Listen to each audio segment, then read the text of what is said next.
Let's talk to a public affairs analyst, Chukuma Okenwa. He joins us live via Zoom from Abuja. Good to have you join us. Yeah, thank you so much. So you see how this particular issue has been elevated to the level of a national discourse. Everyone seems to be talking about it. But let me start by getting your assessment of how you think the police has handled this so far.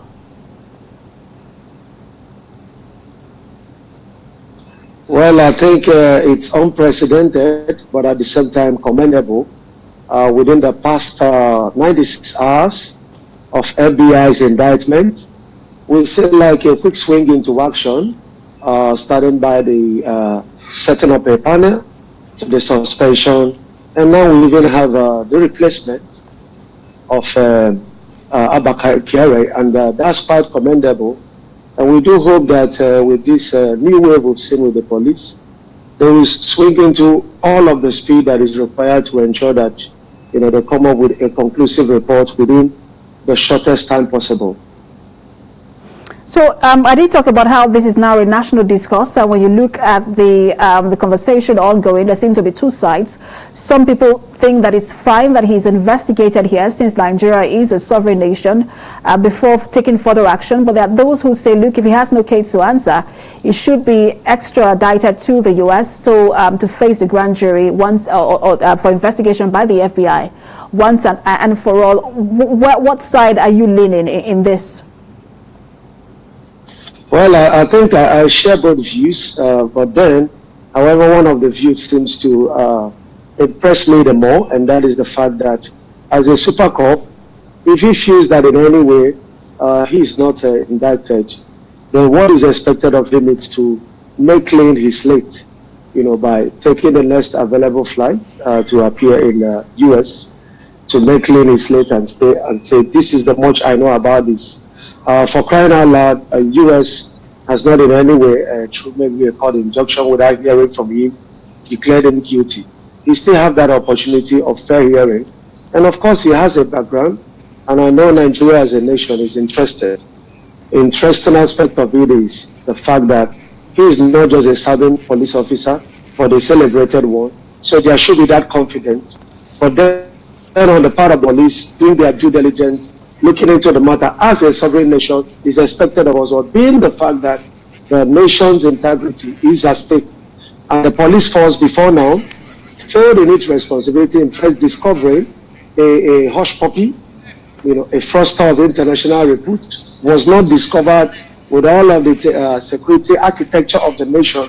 It should be a concern to us. And then we now have the super cop, someone that is heading one of the IGP's most respected team, and that's of course the intelligence response team.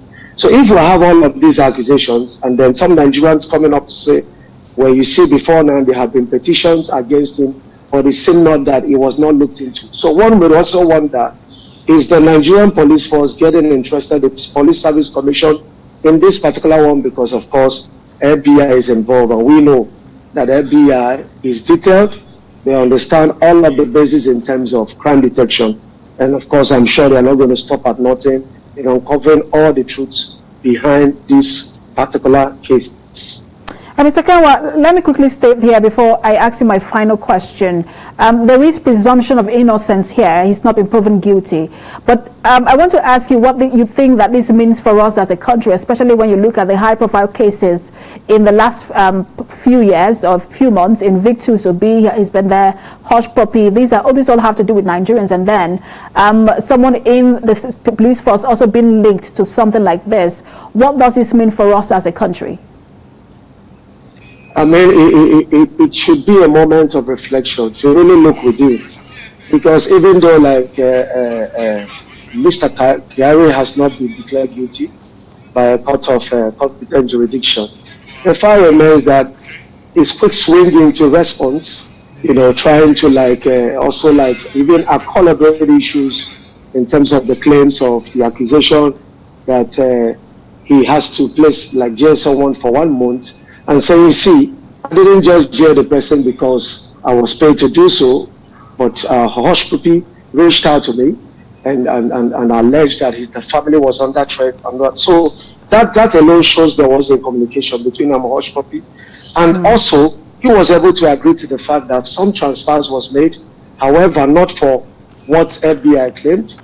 He rather presented himself like, as someone that, they saw the clear clothes, and because of that. So all of these issues, and should be a moment of reflection for the security architecture to look within.